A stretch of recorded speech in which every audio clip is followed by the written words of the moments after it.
Salam dəyərli izləyicilər, gecə saatlarında meyxanaçı Akşin Fatihin restoranına polislər gəlib xəbərin mahiyyətinə keçməzdən öncə zəhmət olmasa burada üstəgəl işarəsinə vuraraq digər məlumatlarımızı da izləyə bilərsiniz.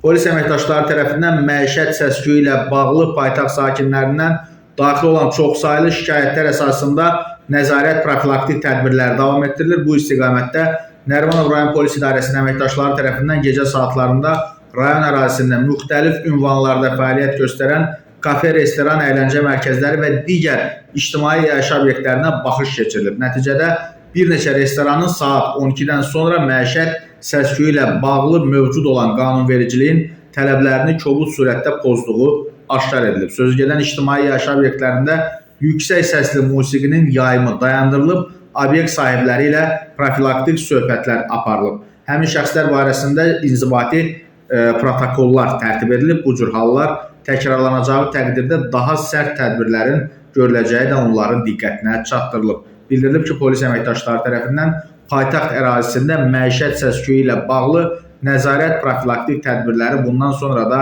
mütəmadi olaraq davam etdiriləcək. Qeyd edək ki, cərimələnən obyektlər arasında meyxanaçı Akşin Fatihin sahibi olduğu Bay Fatih restoranı da var.